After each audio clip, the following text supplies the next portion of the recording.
پاکستان تحریک انصاف کے رہنما حامد خان صاحب، انہوں نے بڑی انٹرسٹنگ بات کی ہے. انہوں نے اعتراف کیا ہے کہ جی 2018 کے انتخابات میں پی ایم ایل این کو مکمل لیول پلینگ فیلڈ نہیں ملی تھی. بسم اللہ الرحمن الرحیم. کیسے ہیں آپ؟ اللہ کرے جہاں رہیں خوش و خرم رہیں اور شاد و آباد رہیں. بیرسٹر حامد صاحب جو وکیل ہیں عمران خان صاحب کے، انہوں نے پی ٹی آئی کے سابقہ بیانیوں پر ایک لحاظ سے بڑا بم گرا دیا ہے. اس کی تفصیل ذکر کریں گے، لیکن اس کے ساتھ ساتھ یہ بھی کہ پی ٹی آئی کی ایک بڑی اہم وکٹ آج گر گئی ہے. البتہ اس سے پہلے اگر بات کی جائے اسٹاک مارکیٹ کی، معاشی طور پر خوشحالی کی علامت بتائی جاتی ہے. اسٹاک مارکیٹ میں اضافہ 64,890 تک اسٹاک مارکیٹ پہنچ چکی ہے. اس کے ساتھ ساتھ اگر ہم ذکر کریں، عمران خان صاحب نے اپنے 5 سالہ نااہلی کو لاہور ہائی کورٹ میں چیلنج کر دیا ہے، اور دوسری طرف 190 ملین پاؤنڈ میں مبینہ عمران خان صاحب کے ساتھ شریک باقی ملزمان کے خلاف اشتہاری قرار دینے کی کارروائی شروع کر دی گئی ہے. اور اگر بات کی جائے سائفر کیس میں، عمران خان صاحب نے گزشتہ دنوں میڈیا سے بات کرتے ہوئے اور صحافیوں سے بات کرتے ہوئے یہ کہا تھا کہ ہم جنرل باجوہ کو بھی بلائیں گے بطور گواہ. تو اب انصار عباسی صاحب نے اس کو رپورٹ کیا، اور یہ یاد رہے کہ 2-3 دن پہلے منصور علی خان صاحب نے بھی اس پر بات کی تھی کہ اگر بلایا جاتا ہے جنرل باجوہ کو تو وہ خوشی خوشی اس میں حاضر ہوں گے اور گواہی دیں گے. اور اب انصار عباسی صاحب نے رپورٹ کیا ہے کہ عمران خان صاحب کو جنرل باجوہ سرپرائز دینے کے لیے تیار ہیں. البتہ یہ ہے کہ اگر جی ایچ کیو کی طرف سے انہیں پرمیشن مل جاتی ہے تو وہ ضرور اس میں حاضر ہوں گے، اور عمران خان صاحب کے اس بیانیے کو نگیٹ کرنے اور اس کو ایک لحاظ سے ختم کرنے کے لیے جنرل باجوہ کا حاضر ہونا بہت ضروری ہے، اور ان کی گواہی اور ان کی گفتگو بڑی اہمیت کے حامل ہے. یہاں یہ بات یاد رکھنے کی ضرورت ہے کہ امریکہ ہو یا کوئی بھی ملک، اس کے کسی دوسری ریاست کے ساتھ جو رابطے ہوتے ہیں، فوجی سطح پر رابطے ہوں تو فوجی مراکز کی طرف سے رابطہ کیا جاتا ہے، فوجی افراد کی طرف سے رابطہ کیا جاتا ہے.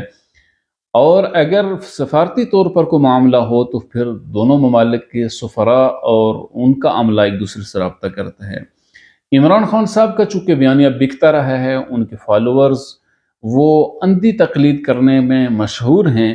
سو عمران خان صاحب نے جب یہ کہا کہ ڈونلڈ لو کے لنکس ہیں جنرل باجوہ کے ساتھ، اور اس لنک کے ذریعے سے میری حکومت کو گرایا گیا ہے، تو ماننے والوں نے عمران خان صاحب کی اس بات کو سوچنے اور سمجھنے کے بجائے ماننے کو ترجیح دی.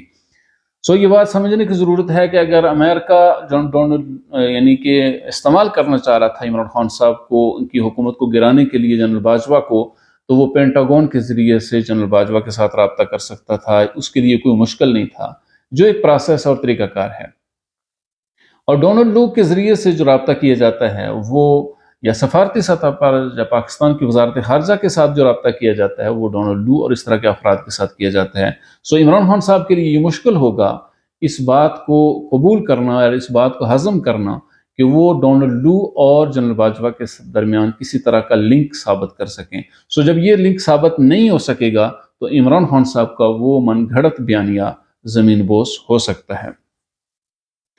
اس کے ساتھ ساتھ پی ٹی آئی نے الیکشن کمیشن کا جو ان کی طرف سے جو حکم تھا پی ٹی آئی کو انٹرا پارٹی الیکشن دوبارہ کرنے کا، چونکہ پی ٹی آئی کے انٹرا پارٹی الیکشن 10 جون 2022 کو ہوئے تھے، اس کے بعد پھر الیکشن کمیشن نے 20 دن کے اندر پی ٹی آئی کو انٹرا پارٹی الیکشن کرنے کا حکم دیا تھا. اب عمران خان صاحب اور ان کی جماعت پی ٹی آئی نے اس کو لاہور ہائی کورٹ میں چیلنج کیا ہے، اور کہا یہ جا رہا ہے کہ یہ غیر آئینی حکم تھا، الیکشن کمیشن کا یہ حکم غیر قانونی تھا اور آئین کے منافی بھی تھا.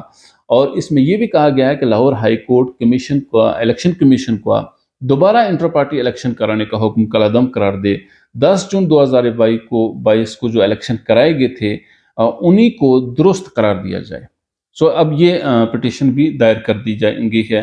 اب اگر بات کی جائے عمران خان صاحب کی بڑے کھلاڑی اور پی ٹی آئی کی بڑی اہم وکٹ جو گری ہے، اس کی اگر ہم بات کریں تو اس سے پہلے یہ بھی ضرور بات کہنا ضروری ہے کہ دوست محمد مزاری بھی عمران خان صاحب کی حکومت میں پنجاب کے ڈپٹی اسپیکر رہے ہیں اسمبلی کے، لیکن انہوں نے عمران خان صاحب کے دور میں ہی بغاوت کی تھی. البتہ آج وہ نون لیگ میں شامل ہو گئے ہیں. لیکن ایک اور بڑا کھلاڑی سابق deputy speaker Punjab assembly Wasiq Qayyum Abbasi صاحب نے پی ٹی آئی چھوڑ دیا، اور اپنے ٹویٹ کے ذریعے سے انہوں نے بتایا ہے کہ میں سیاست اور پی ٹی آئی چھوڑنے کا اعلان کرتا ہوں. اب اگر بات کی جائے بیرسٹر حامد صاحب نے جو بڑا بم گرایا ہے عمران خان صاحب اور ان کے فالوورز کے بیانیے کو ان کے اوپر، وہ ہے یہ کہ 2018 میں بیرسٹر حامد صاحب نے کہا ہے کہ 2018 میں نون لیگ کو لیول پلینگ فیلڈ مہیا نہیں کی گئی تھی۔ پاکستان تحریک انصاف کے رہنما حامد خان صاحب، انہوں نے بڑی انٹرسٹنگ بات کی ہے۔ انہوں نے اعتراف کیا ہے کہ جی 2018 کے انتخابات میں پی ایم ایل این کو مکمل لیول پلینگ فیلڈ نہیں ملی تھی۔